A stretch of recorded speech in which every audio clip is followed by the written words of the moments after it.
Hello everyone, আমার রান্নাঘরে আপনাদের স্বাগতম। আজকে আমি পাট শাক দিয়ে মসুর ডাল রান্না করে দেখাবো। ভাইরে ভাই, কি যে মজার হয় এই রেসিপিটি! আপনারা না করে খেয়ে দেখলে বুঝবেনই না এটা এত স্বাদের হয়। এই জন্য এই যে আমি হাফ কাপ মসুরের ডাল নিয়ে নিয়েছি আর 2 আটি পাট শাক নিয়ে নিয়েছি। আটিটা ছোট ছিল এই জন্য 2 আটি নিয়েছি, আর যদি বড় আটি হয় তাহলে 1 আটি হয়ে যায়। এই যে একটা বলে আমি ডাল নিয়ে নিয়েছি, আর ডালটা আমি পর্যাপ্ত পরিমাণ পানি দিয়ে ভিজিয়ে রাখবো কিছুক্ষণ। যতক্ষণ আমার পাট শাকটা বাছতে লাগে ততক্ষণই আমি ভিজিয়ে রেখে দেব। এই দেখেন, ভালোভাবে ধুয়ে ভিজিয়ে নিব। আর এখানে আমি এই যে পাট শাকগুলো আটিগুলো খুলে নিচ্ছি। এই যে এখন শুধু এই যে দেখেন পাতাটা আমি খুলে নিচ্ছি। এই যে একটা একটা করে পাতা আমি খুলে নিব। ডাট আমি নিব না, দেখেন পাতার সাথে যে সরু ডাটটা থাকে সেটাও আমি নিচ্ছি না, শুধু পাতাগুলো এইভাবে ছিঁড়ে ছিঁড়ে নিয়ে নিব। এই দেখেন, এটা খুবই সহজ। এই যে দেখেন সবগুলো পাতা আমি এরকম করে খুলে নিয়েছি। এখন ভালোভাবে ধুয়ে পরিষ্কার করে নেব। যেহেতু বৃষ্টির দিন অনেক কাদা থাকে, তাই ভালোভাবে ধুয়ে নিতে হবে। আর এই যে ডালটা ধোয়াই ছিল, এখন শুধু পানিটা ঝরিয়ে নিলাম। এই দুইটা উপকরণ দিয়ে এখন তৈরি করে দিব মজাদার টেস্টি মসুর ডালের রেসিপি। এই দেখেন, এখানে আমি 1.5 টেবিল চামচ পরিমাণ তেল দিয়ে নিলাম। এখন দিয়ে দিব এই যে 2টা পেঁয়াজ কুচি, আর দিয়ে দিব লবণ। এখানে দিয়ে দিব এই যে হাফ চা চামচের একটু বেশি আদা রসুন বাটা। এই যে দিয়ে ভালোভাবে ভেজে নিতে হবে তেলের মধ্যে। আমার আঁচটা লোতে আছে, নাহলে পুড়ে যাবে। এই যে ভেজে নিতে হবে আদা রসুনের কাঁচা গন্ধ চলে যাওয়া পর্যন্ত। এখানে আমি 4টা কাঁচা মরিচ এই যে মাঝখানে চিড়ে নিয়েছি, এটাকেও দিয়ে দিলাম। এখন ভেজে নিব। আর দিয়ে দিব এই যে সামান্য পরিমাণ এই যে মরিচ গুঁড়া, হলুদ গুঁড়া। এই যে দেখেন আমি হাফ চা চামচেরও কম দিয়েছি। এখন এই যে এটাকেও লো ফ্লেমে ভেজে নেব তেলের মধ্যে।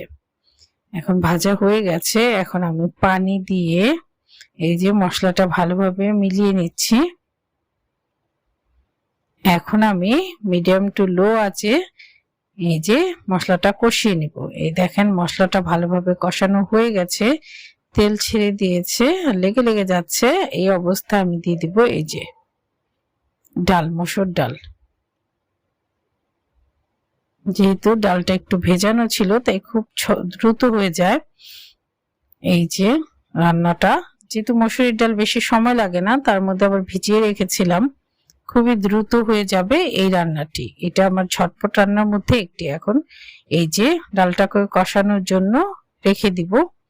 এই দেখেন ডালটা কষানো হয়ে গেছে। এখন আমি দিয়ে দিব 2.5 কাপ গরম পানি। অবশ্যই আপনারা গরম পানি ইউজ করবেন, তাহলে ডালের স্বাদটা আরো দ্বিগুণ বেড়ে যায়। এই দেখেন আমি 2.5 কাপ পানি দিয়ে নেড়েচেড়ে আবার ঢেকে রেখে দিব আরো পানিটা একটু কমে আসা পর্যন্ত, ডালটা ফুটে ওঠা পর্যন্ত। এই দেখেন ডালটা মোটামুটি ফুটে উঠেছে। আমার লবণ লাগবে, আমি তাই দিয়ে দিলাম। আপনারা আপনাদের স্বাদ মতো লবণ দিবেন।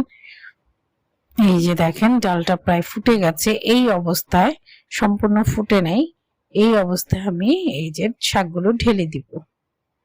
ঢেলে দিয়ে আমি ভালোভাবে নেড়ে চেড়ে আবার ঢেকে রেখে দিব মিডিয়াম টু লো আছে এই যে 3-4 মিনিটের জন্য।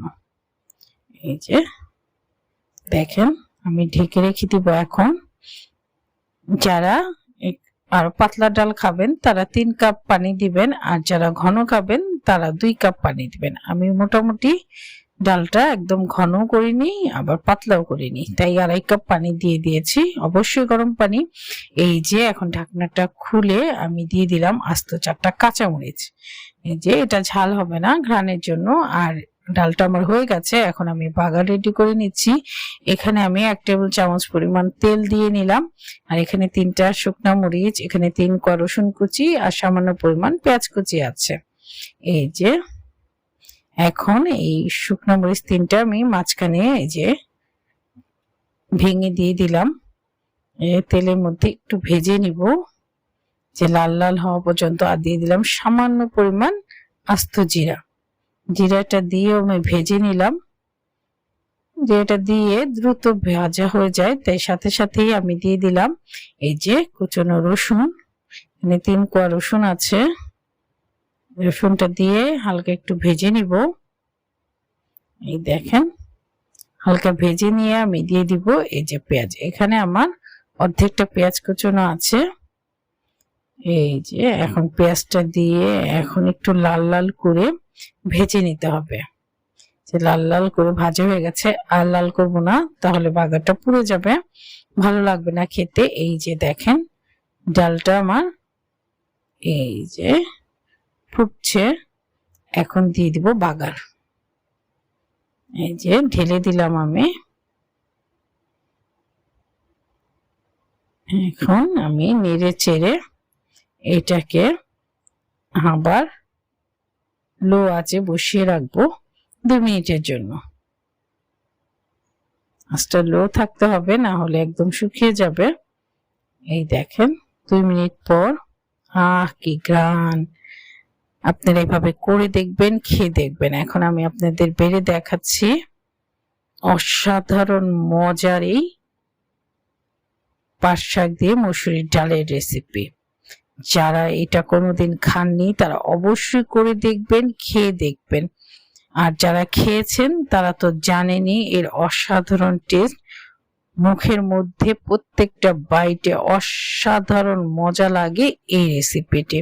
এটা মুখে লেগে থাকার মতো স্বাদ হয় এই রেসিপিটির। আমার রেসিপি ভালো লাগলে আমার সাথে থাকবেন, পাশে থাকবেন, লাইক শেয়ার